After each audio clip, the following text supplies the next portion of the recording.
lebra kaposka lebra kapite preide kozui. Kilichofanya mwana wa Mungu aonekane icyatumye umwana w'Imana aboneka ilikuwa ni ili abomowe kazi za adui. yari kubera asangangure ibikorwa by'umugwanyi. So ngaha turiko turumva rero hapa tunasikia ijambo ry'Imana ritsuye kutubwira, neno la Mungu linarudi kutuambia, rivuze umugabo yegamira Yesu kenshi, linasema yule ambaye alikuwa kegamia Yesu, avuze ngo ukora ivyaha. eti yule anayofanya dhambi. Aha mu Gifaransa bavuga celui qui pratique.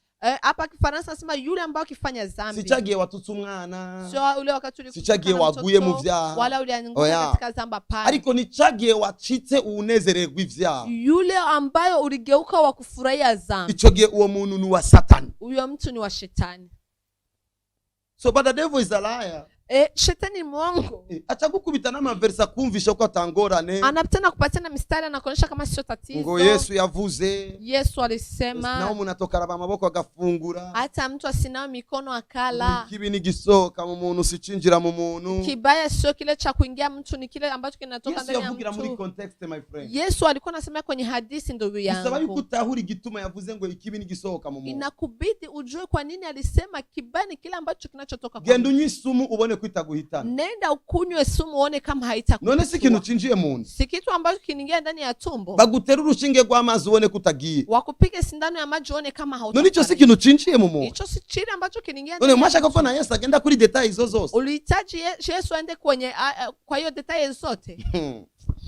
Ndaheza giye ubuzima bwanjye. Nabariki maisha yako. So today the devil ategerezwa kuturekura. Leo shetani ni lazima tuachie. So nibaza ko muriko muratahura. Naelewa. So ngaha rero hapa sasa Yesu yavuze ngo yamye ari umunyakinyoma. Yesu anasema ati alikuwa mwongo zamani. Alors Yesu alikuwa ari refera ku iyo verse. Yesu alikuwa akiongea hayo kutokana na mstari gani? Kugira ngo atubwire ngo Satani ari umunyakinyoma kuva kera. Ili atuambie shetani kama alikuwa mwongo tangu zamani. Oh, Satan is in trouble today. Shetani iko katika woga. I say the devil is in trouble today. Amen. Shetani iko katika woga leo. Listen again. Sikiliza hivi. Tukiye kwa Yohana. Tunapoenda katika Yohana. Avuga ngo abakora ivyaha n'abana ba Satani. Anasema wale ambao wanafaa uasi ni watoto wa muasi. Nsomera umurongo w'icenda. Nisomea mstari wa 9. Umuntu wese yavyawe n'Imana ntakora ivyaha. Celui qui est né de Dieu ne pratique pas le péché. Aliyozaliwa na Mungu hatendi dhambi. Listen, iyo bavuze gukora icyaha mu Kirundi ko biribwa ngo umuntu avuga ko adafite icyaha abayisi Imana umubeshe. Ndaziyo verse. Biblia inatuambia kama yule mtu anasema kama hana dhambi anakuwa anaita Mungu. Icho bagomba kuvuga ngao. Wanahitaji kusema pratiquer le péché. Ni kukua adui wa dhambi. N'umuntu yacitse ugendera mu cyaha n'ibigirangana. Ni yule anageuka wa kutembelea katika dhambi kwa maksudi. Huyo ni wa shetani. So Biblia ivuga ngo udakora icyaha n'umwana w'Imana. Ego. Biblia inasema yule ambaye hafanyi dhambi ni mtoto wa Mungu. So icho twita icyaha. Tunachoita dhambi. Kifise sense itandukanye. Iko na kusikiliza. Mubisanzwe gusambana sico cyaha. Kuzini sio dhambi. Gusambana ni resulta y'icyaha. Kuzini ni resulta ya dhambi. Icyaha ni kutumvira icyo Imana yakubujije. Dhambi ni kusipo kusikia kile ambacho Mungu alikukataza. So Imana ivuze ngo ntukore iki. Mungu akisema usifanye hivi. Ukacugikora. Na tunakifanya. Ico nico cyaha. Ico ndicho cyaha. Biblia ivuga ngo kutumvira Imana nico kimwe no gusenga ibigirwa Imana. Biblia inasema kusipo utii Mungu ni kama kuomba miungu. Ndaheza giye ubuzima bwanjye. Na yabariki maisha. Ndaheza giye ubuzima bwanjye. Nabariki. Biblia ngo iyo uzi ko ikintu ari ciza ntugikore ubucumu. Neno la Mungu linasema kama unajua kitu ni kizuri usikifanye unakuwa muasi. So the devil is a liar. Shetani mwongo. Arakujosha. Anakudanganya. Kuko nakubwiye yuko. Kwa sababu nilikwambia. Ari expert mu bijanye no kwiga iconezeza amatwi. Iko na ujuzi wa kusoma nini cha kufurahisha masikio. Kuko yari umu-instrumentiste. Kwa sababu alikuwa mpiga vifao. Arazi gupanga kina note. Anajua kutia kwenye mstari manote. Kandi arazi gushika neza muri kiu. Tena anajua kufika vizuri nafasi. Aririnda madieze kugira ngo ntumuvumbure. Anajirinda madieze ili usimkamate. Akumvisha kamelodi ukavyitavyo. Anakusikiliza kama muziki unasikia utamu. Uraza abantu bayobose indoto zitarizo. Unajua watu ambao walifuata ndoto zisivyo wewe. But today is your day. Ila leo ni siku yako. Amavuta ndi muno munsi na mavuta yo gutumbereza abantu. Mafuta ambayo niko ndani leo ni ya kutia nafasi watu. Kuva mu gitondo nivyo ndiko ndakorera. Kuanzia asubuhi ndio ambayo kufanya. Nabwiye abantu mwama munyakira ndiko ndababwira ngo akira amamodoka is fine. Niliwaambia watu mkinipokea nikiwaambia pokea baraka ni sawa. Ariko ni vyiza ko munyakira igihe ndiko ndabigisha ukuntu mubishikako. Lakini ni vizuri kunipokea nikiwaonesha jinsi mtazo mkayafanya. Jewe ndumuvugishwa. Mimi ni nabii. Mvuga ibiri mu vyumviro vy'Imana. Sema yale ambayo uko katika mawazo ya ivyumviro vy'Imana nukugutungisha vraiment. Mawazo ya Mungu ni kukutajia. Ivyumviro vy'Imana nukugushira hejuru vraiment. Mawazo ya Mungu ni kukuweka juu. Ivyumviro vy'Imana nukugutwara muri excellence. Mawazo ya Mungu ni kukuweka kwenye mazuri. Ariko umugambi w'Imana nuko wosa nayo. Akini mawazo ya Mungu ni ili ufanane naye. Sobra hadinos kaleha jose. Ndaheza ubuzima bwanyu. Nabariki maisha yako. So tugende mu itanguriro gatatu rimwe rero turabe uwo sa. Tuende Mwanzo 3:1 tuone huyo shetani. Ndiyo. Uko icyaha cyaje mwisi. Isi zambi likuja duniani. Inzoka yarusha ubugunge ibindi ibikoko byose byo mwishamba. Ego. Uhoraho Imana yaremye. Icyambere cha kwanza yarusha ubugunge. Alikuwa anazidi maeli. Iyi nzoka niyo muri Apocalypse bavuga ngo chagisoka, chakiyoka. Hapa katika Ufunuo Yohana ndio anasema yule njoka. Listen now. Ngo yarusha ubugunge. Eti alikuwa anazidi hila. Hila. Ibindi bikoko vyose vyo mwisha. Wanyama wote wa shambani. Igihe cyose rero kila nyakati ugomba kumenya ko Satani ari umunyabugunge si umunyabwenge. Unapaswa kujua kama shetani ni mwenye hila sio mwenye akili. Si umunyabwenge. Sio mwenye akili. Munyabwenge ni wewe. Mwenye akili ni wewe. Kuko bwenge niwe Mana. Kwa sababu akili ndio Mungu. Shetani ntashobora kuba umunyemana. Shetani hawezi kuwa mwenye Mungu. Kuko umunyabwenge ni umunyemana. Kwa sababu mwenye akili ni mwenye Mungu. Shetani ni muswaganyi. Shetani ni muongo. The Bible Biblia tuze ngo niwe se w'ikinyoma. Ni tate yake na bongo.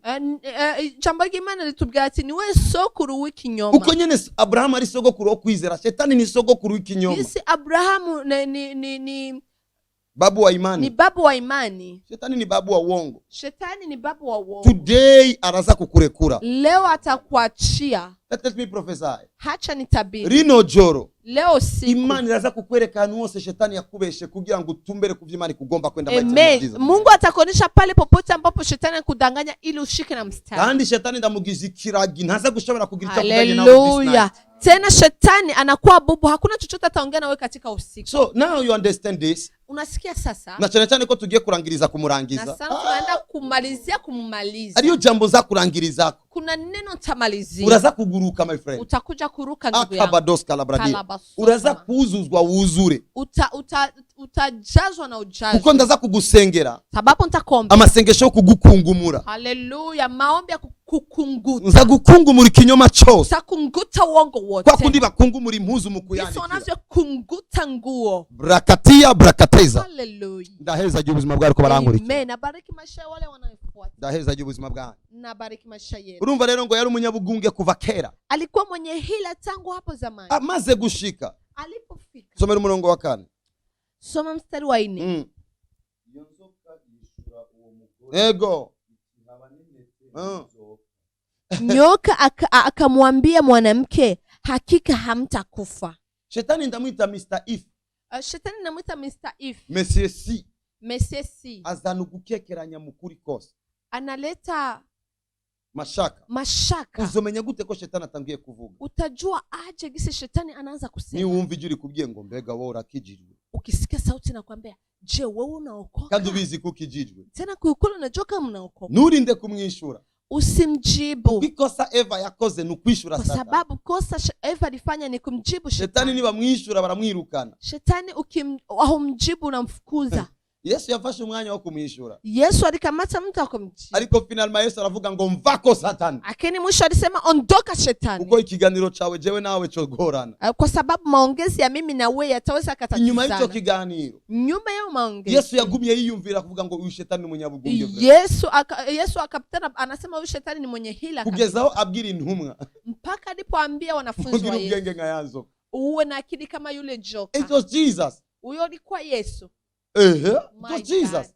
Kuko umwanya bamaranye hajya muri desert. Kwa sababu muda waliokuwa nayo kule jangwani. Yesu amumviriza ubwambe. Yesu akamsikiliza. Arishurana. Wakajibiana. Agaze mu nyuma. Alipofika Yesu asanga there is no time again. Yesu akasema kuna muda tena. Mvako Satani. Ondoka Shetani. Rero ni duhera kuganira nawe. Sisi tuanze kuongea naye. Duhera haja Yesu yarangirije. Kabrodosha tunaanzia pale ambapo Yesu alimaliza. Kwa sababu kwa kawaida ukorera mu migabane ibiri. Yule ambaye anatumika katika fasi mbili. Ukorera muri double portion. Yule ambao anatumikia katika anga mbili. Nahera kuwamuhaye yatanguriye. Hakuanzia kwa yule ambaye alimpa kwenye alianzia. Ahera aho uwamuhaye yarangirije. Anaanzia kule ambaye aliyempa kwa alimalizia. Elisa yatanguriye kugitangaza Elia yarangirije. Elisa alianzia kumiujiza ambayo Elia alimalizia. Twebwe abakristo rero. Sisi wa Kristo. Ikiyago na Satani. Maongezi na Shetani. Nituhera hejuru. Hatuanzii duhera haja nyene Yesu avuga ngo mvako Satani. Tunaanzia pale ambapo Shetani anasema ondoka Shetani. Yesu alisema Shetani ondoka. Mvako Satani. Ondoka Shetani. So there is no time to speak with the devil. Hakuna muda wa kuongea na Shetani. Ugomba kunesha Satani. Ukitache kumpiga hera ngaho mubwire ngo mvako. Anzia hapo mwambie ondoka. Icishe nyogokuru wawe Eva. Kilichomuua tate yako Eva. Yeme ikiganiro na Satani. Alikubali maongezi na Shetani. Yibagira ko avuganye n'umunyabugunge. Akasababu kama aliongea na mwenye ila. Yamuzaniye ugukekeranya ku bintu byose yarazi. Alimletea mashaka kwa kila kitu chote alichokijua. Soma neza umurongo wa mbere yose. Soma mstari wa kwanza vizuri. I love you Jesus. Nampenda Yesu. No time with the devil. Hakuna muda wa Shetani.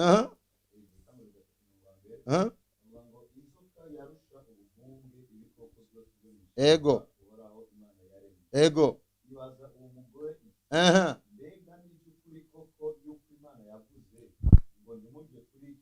Umviriza uko gukekenyanya yinjize kabiri. Umviriza ububeshi bwa Satani. Sikiliza uongo wa Shetani. Ngo mbega ni vyukuri koko. Ndiyo Mungu amesema msile ya miti yote ya shamba. Mbega ni vyukuri koko. Ni kweli kabisa. Yarazi kwa rukuri. Alikuwa anajua kama ni kweli. Yari kwashize koko kukuri. Lakini alitia kweli katika. Est-ce que c'est vraiment vrai? Kwa ukweli ni ukweli. My God. Yarazi ko Eva bizi kwa rukuri. Alikuwa anajua kama Eva anajua kama ni ukweli. Ariko none ni ukuri koko. Akina anasema ni ukweli kabisa. Mbega biraryoshe koko. Ni vitamu kweli. Mbega woze koko. Ulikoga kabisa. Mbega urakijijwe koko. Wewe ni Mkristo kwa kweli. None jena ringeneye gukizwa koko cyangwa ringeneye gukizwa. God deeper prophet. Mimi nilikuwa nahitaji kujua kweli ama najua kweli ni kweli. Jena ringeneye gukizwa koko cyangwa gukizwa. Mimi nilikuwa nahitaji kuwa Mkristo kweli ama nahitaji kuwa Mkristo. Cyangwa naringeneye kugira ubwenge koko cyangwa kugira ubwenge gusa. Au nahitaji kuwa mwenye akili kweli ama ninapasha kuwa mwenye. Haleluya. Aho mvuze haleluya. Hapo nasema none waruke mbakumvuga haleluya koko cyangwa mvuge haleluya. Nahitaji niseme haleluya kweli ama niseme haleluya. Satani toka kwa jina la Yesu. Satani mvako. Release my people. Acha watu wangu. Don't worry, ino video kuzimu bariko barasha as they see me like this now. Video kuzimu wako wanaungua kuona. So sisi komiko mratahura. Sijui kama mnaelewa. Ngombeka ni vyukuri koko. Wasema ni vya kweli kwa kweli. Ico ni chambe. Imana yauje kutagira igiti na kimwe muja. Mungu aliwakataza kusiwe na mti hata mmoja. Somera ngao ku murongo wako rasomako. Soma hiyo mstari ulikuwa ukisoma. Umugore yishura iyo nzoka ati ibyama kuri muri itongo emerwa kuri. Asubira ku murongo wa mbere. Inzoka yarusha ubugunge ibikoko byose. Ego.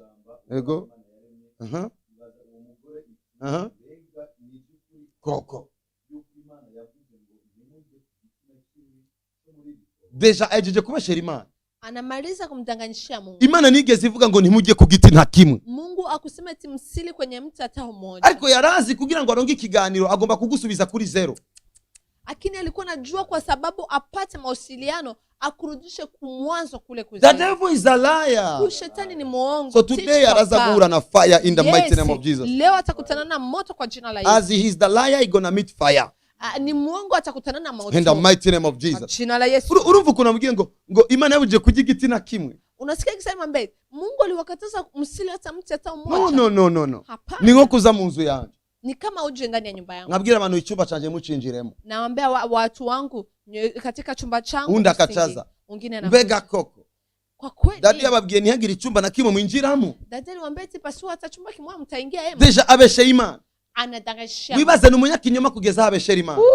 Ni mwongo mpaka anamzingishia Mungu. None wibaza ko yazoreka kukubeshera. Unafikiri wewe ataacha kukusemea I release fire in the mighty name of Jesus. Moto kwa jina la Yesu. Murongo wa 2. Mstari wa 2. Erere ya nyogokuru wawe ni Makosa ya tati yako ni hii. Umugore yishura iyo nzoka. Ati ivyama ku giti zo muri bitongo byemererwa kuri. Ariko ivyama ku giti kiri hagati mu bitongo n'Imana yatubujije ngo nitubijeko canke ngo tunabikoreko kugira ngo twoye gupfa. Kumbe umuntu yarazi ko aza gupfa. Kumbe mtu alikuwa anajua kama atakuja kufa. Mu bisanzwe erere ni ijambo yamwishuye. Kosa ni neno alimjibu. Kuko ivy'Imana yabibwiye Adam na Eve.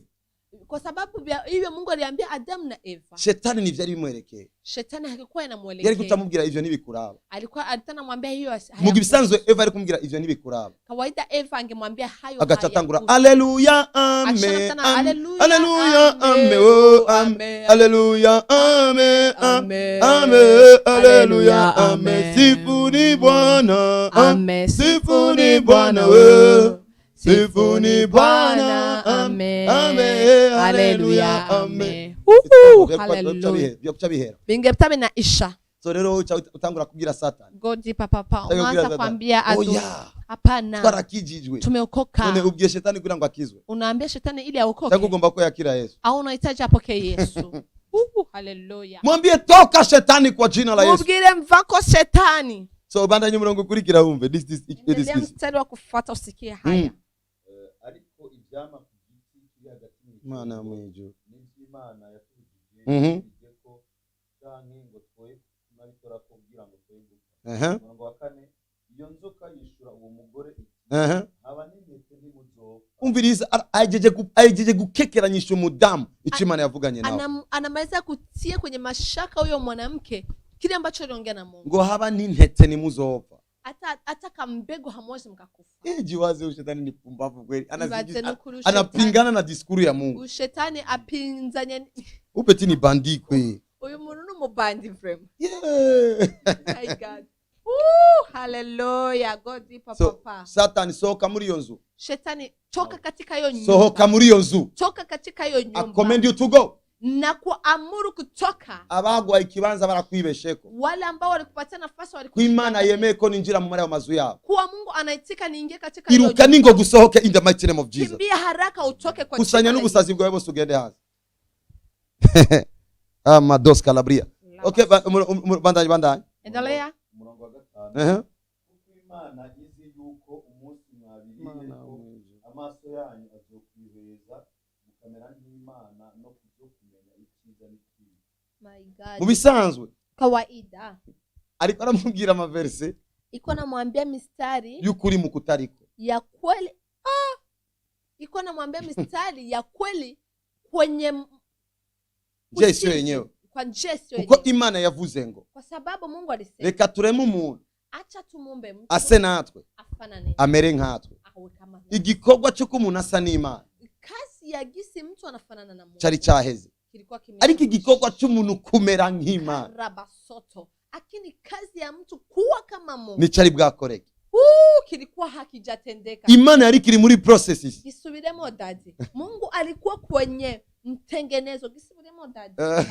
Okay. Bibiri ivuga ngo neno la Mungu leo tureme umuntu ase natwe amere nkatwe. Umbe mtu awe kama nasi afanane nasi. Igikorwa cyo kumuntu asa n'Imana cyari giyeje. Kazi cha kuwa mtu afanane kama na Mungu kilikuwa kimekwisha. Ariko igikorwa cyo kumuntu amera nk'Imana. Akini kazi ya mtu kuwa kama Mungu ni cyari bwakoreke. Kilikuwa hakijatendeka. Satani yatereye hagati. Shetani ameingilia katika. Imana iri muri processes. Mungu yuko katika njia yo kutuma umuntu amera nkayo, ya kukufanya mtu akuwe kama Mungu. Ubundi umuntu kawaida mtu mukanya gato kwa muda mchache yari kucamera nk'Imana, angeptana kuwa kama Mungu. Ariko teste yo kumera nk'Imana, akini teste ya kukua kama Mungu ni Imana yari yamuhaye. My God, ndio ambayo Mungu alimpa. Yababwiye nimukore nga aliwaambia msigusi hapa. Imana yagomba kuraba Mungu alihitaji kuona yuko uwo muntu yaremye ya kwamba huyo mtu azoguma na capacity Karabasoto atabakia na muundo yo kuyoboka ivyo Imana igomba ya kutenda yale Mungu anayoyapenda. uko Imana ibigomba. Gisi Mungu anavyovipenda. Yari kurenga niyo test. Angepita hiyo test. Umuntu yari kucamera nk'Imana. Shetani ni Mungu. My God.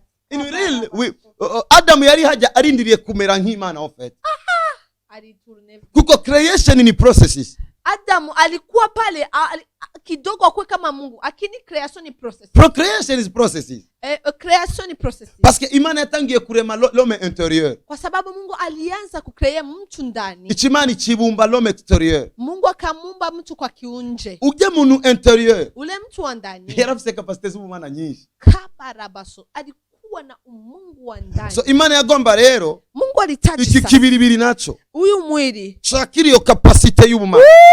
Pokea kapasite ya Mungu. Imani kiri muri processes. Mungu alipokuwa katika njia Shetani atayinjira hagati. Shetani akaingia. Umuntu rero processes. Hii njia umuntu mtu processes njia yari kumugira ngo amere nk'Imana. Ingemfanya kuwa kama Mungu. Niyo nyene yo kuguma muri Eden. My God. Niyo hiyo ya kubakia ndani ya Eden. Eden. Yo kuyoboka ivyo Imana yari kwiramubwira muri Eden. Ya kuitika kutenda ile ambao Mungu anamwambia ndani ya Eden. Niki Imana yirukanye umuntu muri Eden. Hata wakati Mungu alifukuza mtu ndani ya Eden. Sikubera ko yari icamwa gusa. Si kwa sababu alikula matunda. Nikubera ko Imana yabonye atanguye kumvira umwansi. Imana imubona cyo kimwe n'abamarayika bakorose ivuga ni na mubuntu bw'ubumana muri we azova koroka nk'abakorose kuko yumviye ukorora. Abari ndani bose baratangaya. Ni kwa sababu aliona kama mtu ndani ya Edeni anaanza kusipokuwa kujishusha, akapatana kama angekuwa kama wa malaika mbinguni gisi walikataa kujishusha, akapatana kuko Satan kwa sababu Shetani yashoboye kubesha un tiers des anges. Ali parvenait kudanganya un tiers des anges. Ariko yarananiwe kuri 2 tiers des anges. Lakini alishindwa ku 2 tiers des anges. Muragatawe kaka. Yashoboye kubesha un tiers des anges. Alikuwa anaweza kudanganya moya ya tatu. Ariko yananiwe kuri 2 tiers des anges. Lakini alishindwa ku moya mbili. Ba Mikaeli ba Gabriel. Wa Mikaeli wa Gabriel. Yarananiwe kubabesha. Alishindwa kuwadanganya. So Imana iravye Adam na Eva. Mungu akiangalia Adam na Eva. Ibabona nk'abayoboke ba Satani mukumva bumvira nka etiere yakorotse. Anawaona kama wale ambao wanamfuata Shetani kwa sababu kwa kusikia anaona kama ile wa moja ya tatu ambao so Imana ni yari kubikiba hakandi capacity y'ubumana. Mungu hangewapatia tena capacity ya umungu. So then Satan come.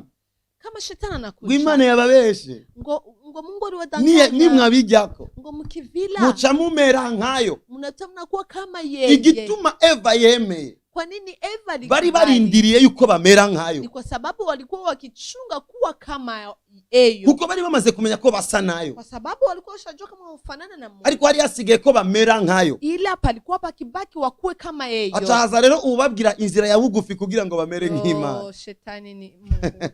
Pakapita panakuja yule ambaye anawaambia njia ya ufupi ili wakuwe kama Mungu. So bacha bayoboka utariwe. Wakapita wanafuata njia ya ule osiye. Ikindi yababwiye. Kingine aliwaambia. Ngo muca mumenye ikibi n'iciza. Mnapita mnajua kizuri na kibaya. Ico kintu cyari ukuri vraiment. Ico kilikuwa ukweli. Ni naco gituma bajeje gufungura bacha bamenya yuko bambaye ubusa. My God. Ndio kwa sababu walipomaliza kula ile tunda walipita wanajua kama wako uchi. Satan arazi ukuntu ajua na macho. Mukubite daddy. Shetani anajua gisi anacheza na masikio. Umuhaya kanya gusa. Ukimpatia nafasi birarangiye. Vinaisha. Je igituma mnicaye ngaho no muzi. Mimi kwa nini nakaa hapa? Nahisemo kumuzimya kanwa. Haleluya. Nimeshika njia ya kumzibisha mdomo. Ndibukigiye kimwe bugendana. Nakumbuka siku moja niko Bugendana. Meje gukora igikorane. Namaliza kufanya abantu benshi bakijijwe. Watu wengi ndamenya ko ari Satani. Wameokoka, nikasikia sauti nikajua kama Shetani. Arambira ngo. Akanambia eti. Ngo ubujya wewe. Eti wewe. Ubona uzobishobora. Unaona kweli kama mtaviweza. Icyambere we yavuze ngo wamusaniwe. Shamara kwanza alisema eti we msanii. Ubona uzobishobora. Unaona utaviweza. Uyu mushenzi nanamenya nigiye twahinduse kagoma kato magara mazina ya kera ntamenye uko twacisabana. Uyu mushenzi hajua hata nyakati tumegeuka, hajui kama sisi tumebadilika.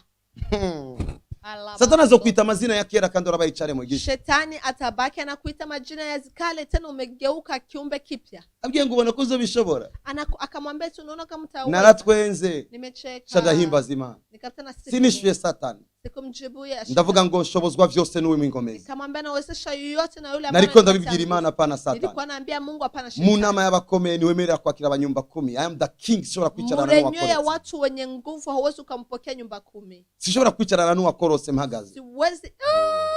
Siwezi nikaketi na yule ambaye alianguka mimi nikishimama. Sishobora kwicarana na Satani yakorotse kandi je ndi mu bwami. Siwezi nikaikana shetani ambayo walioanguka chini na mimi niko katika ufalme. Arakubitwa this night in the mighty name of Jesus. Atapigwa hii usiku. Murumva ivyo bintu uko bimeze? Unasikia hayo mambo gisi yalivyo? So now kuri uwo murongo wa 4. Mstari wa 4. Avuga ngo muca mumera nk'Imana. Panasema eti mtatoa mnakuwa kama Mungu. Mumvise ko koko umuntu yararindire kumera nk'Imana. Munasikia ukweli kama mtu alikuwa nasubiri kuwa kama Mungu. Ariko process niyo nyene umuntu yararimo. Lakini njia ni hiyo Mungu. Imana yagomba ibone capacity yo kumvira ku Mungu. Mungu alihitaji kuona na capacity yake ya kukua Mungu. Kugira ngo irekure ubumana 100% mu Mungu.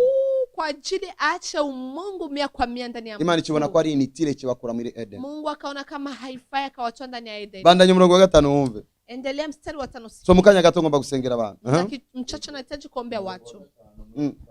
Mstari wa 5. Uvuga ngo kuko Imana izi yuko umunsi mwabiriye ko amaso yanyu azokwiheza. Mukamera nk'Imana kubyo kumenya ikiza n'ikibi. Ngo mukamera nk'Imana mu byo kumenya ikiza n'ikibi. Gusa eti mtakuwa kama Mungu kwa kujua kizuri na kibaya. So Imana ntigarukira kuba Imana mu kumenya ikiba n'ikiza. My God.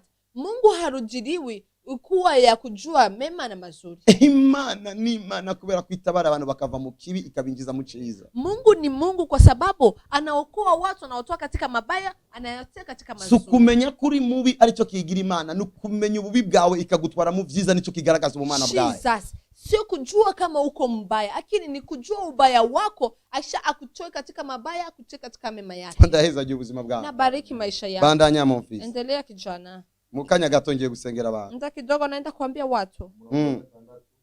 Uwo mugore abonye icyo giti yuko ari kibereye kuribwa kandi ko gihimbaye mu jisho ari igiti cyo kwifuzwa menyesha ubwenge byamura kubyo cyane arabijya ariko n'umugabo wiwe bari kumwe nawe arajya.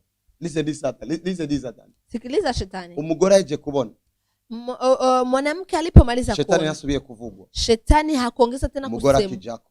Mwanamke akaenda. Ijambo ry'Imana riratubwiye ukuri. Neno la Mungu linatuambia abagabo benshi bavuga ngo ngo ni Adamu yumviye Satani. Eti ni Adamu ngo ni Eva yumviye Satani. Eti ni Eva alikubali sauti ya Shetani. Ngo acagenda kurondera Adamu. Akapitana nenda kutafuta Adamu. Bahejeje kutubwira. Banamaliza kutuambia. Eva ahejeje kwamura icamwa. Mwanamke alipomaliza kuongoa tunda yaciye ahako Adamu. Atanapatilia kwa Adamu. Bisigura ngo Adamu yari yicaranye na Eva. Maana yake Adamu alikuwa kiketi na Eva. Igihe Satani alikuwa aravuga. Wakati shetani alikuwa anasema. Satani yakoreye mu makode. Shetani alitumikia kwenye makode. Kuburyo Adamu yagumye yiyumvira niseme nisiseme acerererwa mu kwiyumvira yisanga yakiri. Alimkamata Adamu kwa mawazo ya kusema niseme nisiseme. Akakutana ameshikwa hapo. So Adam was there. Adamu alikuwa pale.